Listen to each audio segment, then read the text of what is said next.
Column है महाज कलम, लिखा है फ़िदा अदील ने। उन्वान है नवाज़ मौलाना इत्तेहाद। पाकिस्तान मुस्लिम लीग नून और जमीयत उलमा इस्लाम के माबैन सियासी राब्तों में तेज़ी के बाद ख्याल है कि दोनों जमातें जो पहले भी एक दूसरे के साथ शराकत कार का तजर्बा रखती हैं और मुस्तकबिल में इसकी ख्वाहिश भी आगे भी हाथों में हाथ दे चुकी हैं। शरीफ बरदरान की मौलाना फजल रहमान की रिहाइश का आमद ने मुस्तकबिल के मंजरनामे के खद व खाल भी बहुत हद तक वाज़े कर दिए हैं और बाकी जमातों के लिए ख़तरे की घंटी भी बजा दी है। बात खैबर पख्तूनख्वा की हद तक की जाए तो मुस्लिम लीग नून के मुख्तलिफ़ सियासी जमातों के नामी गरामी ख़ानदानों और सियासी शख्सियात से राब्ते हैं। यहाँ इस सूबे में अब तक की सूरत हाल के मुताबिक जमीयत उलमा इस्लाम और अवामी नेशनल पार्टी एक दूसरे के मद्दे मुकाबल के तौर पर ख़ुद को अवाम के सामने पेश कर रही हैं। दोनों जमातें शहबाज शरीफ की क़यादत में हुक्मरान इत्तेहाद का हिस्सा रही हैं।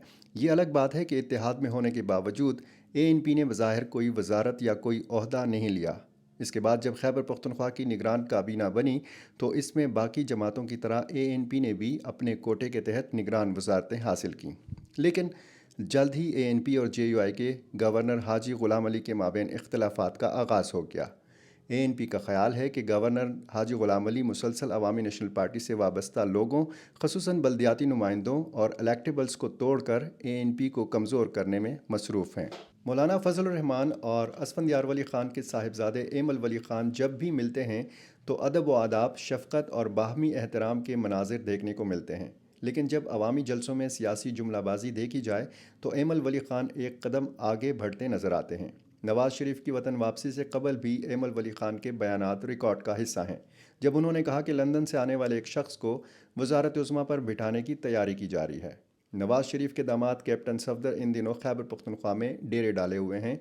उन्होंने मुस्लिम लीग नून के सूबाई सदर इंजीनियर अमीर मकाम की रिहाइश गाह को बेस कैंप में बदल लिया है और यहीं से निकलकर सियासी मुलाकातों में मसरूफ़ हैं। कैप्टन सफदर का ज़्यादातर वक्त इसी सोच में गुजर रहा है कि कैसे खैबर पख्तूनख्वा से अच्छा स्कोर करके नाक ऊंची की जा सकती है। वो जब अमीर मकाम की रिहाइश गाह के बाहर खालिद बिन वलीद पार्क में वाक करते हैं तो उनकी कंपनी को भी मजबूरन इस वाक में उनका साथ देना पड़ता है। इस पार्क का पुराना नाम कंपनी बाग है, लेकिन ये पार्क जो मनाजिर इन दिनों देख रहा है तो लगता है बहुत जल्द इस पार्क का पुराना नाम बहाल होने वाला है। जो भी कैप्टन सफदर के ज़रिए नवाज़ शरीफ की कुर्बत हासिल करने की खुशफहमी में मुब्तला है, वो इन दिनों शाम को बादल नख्वास्ता कसरत यानी वाक में कैप्टन सफदर का हमराही नज़र आ रहा है। हालांकि सरगर्मी दिखाने का मैदान ये पार्क नहीं बल्कि कहीं और है।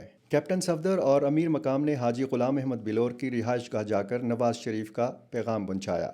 काबिल गौर बात यह है कि नवाज़ शरीफ या उनके किसी नुमाइंदे ने बिस्तर अलालत पर पड़े असफंदियार वली ख़ान या ANP के किसी और रहनुमा से बराह रास्त कोई रब्ता नहीं किया।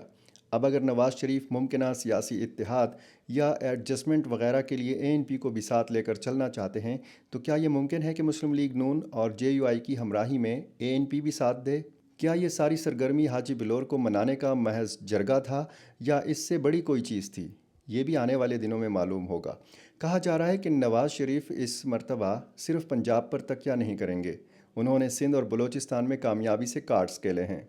अब उनकी नज़रें खैबर पख्तूनख्वा पर हैं, जहां उनकी अपनी जमात को भी काफ़ी मसाइल का सामना है और ये वो सूबा है जिसके बारे में कहा जा रहा है कि एक बार फिर यहाँ से कोई नया तजर्बा करने के इरादे हैं। अब इन इरादों के सामने बंद बांधने के लिए नवाज़ शरीफ को शायद खैबर पख्तूनख्वा में इत्तेहादियों की तलाश है। JUI और ANP दोनों को खदशात हैं कि खैबर पख्तूनख्वा में गैर मरई क़ुव्वतों ने इन दोनों का साइज़ कम रखने की मनसूबाबंदी कर रखी है और इस खदशे को खैबर पख्तूनख्वा की ब्यूरोक्रेसी में पिछली मरतबा की उकाड़ पिछाड़ तक़वियत भी देती है। कमिश्नर्स, डिप्टी कमिश्नर्स और पुलिस अफसरों की तकर्री, यहाँ तक कि कुछ रोज़ कबल महकमा बल्दियात में होने वाले तबादलों को भी शक की निगाह से देखा जा रहा है। इल्ज़ाम लगाने वालों को यकीन है कि मौजूदा अफसर शाही की अक्सरियत साबिक़ वज़राए आला परवेज़ खटक और महमूद ख़ान के करीब है। पाकिस्तान तहरीक इंसाफ पार्लियामेंटेरियन बाकी जमातों के लिए ख़तरा से ज़्यादा खदशा है, क्योंकि परवेज़ खटक अपना अव्वलीन अवामी मुज़ाहरा अपने हल्का नियाबत नौशहरा में कामयाबी से कर चुके हैं, लेकिन इसके बाद उनके चरागों में रोशनी ढूंढी जा रही है, लेकिन ये रोशनी मिल नहीं रही। खदशा सिर्फ PTI पार्लियामेंटेरियन नहीं है, عمران خان والی تحریک انصاف اصل خطرہ ہے۔ اگر بیلٹ پیپر پر بیٹ کا نشان ہوا تو خیبر پختونخوا ہی وہ صوبہ ہے جہاں تحریک انصاف کو سنبھالنے کے لیے وہ کچھ دیا جا سکتا ہے جو یقیناً اس کی مخالف جماعتوں کے لیے نقصان دہ ہوگا، اور یہی وہ خوف ہے جو باقی جماعتوں کو ایک بار پھر اتحاد کی جانب لے جانے پر مجبور کر رہا ہے۔ نواز شریف اور مولانا فضل الرحمان اچھی طرح جانتے ہیں کہ اس وقت فیصلہ سازوں کا خیبر پختونخوا میں منصوبہ کیا ہے۔ دوسری جانب بلاول بھٹو کا بیانیہ سنیں تو لگتا ہے کہ انہوں نے بھی یہ قبول کر لیا ہے کہ اگلے وزیر اعظم کے طور پر کم از کم پنجاب سے باہر نہیں دیکھا جا رہا۔ بلاول بھٹو کی خیبر پختونخوا کے ورکرز کنونشنز میں تقاریر سے یہ اندازہ بھی ہوتا ہے کہ ان کا ہدف آنے والا الیکشن نہیں ہے، وہ بہت دور کی سوچ لے کر سرگرم ہوئے ہیں جس کے لیے ان کو شاید کسی کے ساتھ کی فی الحال کوئی ضرورت نہیں ہے۔ نواز شریف اور مولانا فضل الرحمان کی قربت نے یقیناً خیبر پختونخوا پر نظر رکھنے والوں کے کان کھڑے کر دیے ہیں۔ یہ اتحاد بڑھا اور مزید پھیلا تو منصوبہ ساز اپنے منصوبے کو سکیڑنے پر مجبور بھی ہو سکتے ہیں۔ بیچ میں اے این پی ایسی جماعت رہ جاتی ہے جو ان دنوں عجیب کشمکش سے دوچار ہے۔ اے این پی سوشل میڈیا پر بھی محتاط ہو گئی ہے، کہیں آج کی کوئی پوسٹ کل گلے کی ہڈی نہ بن جائے۔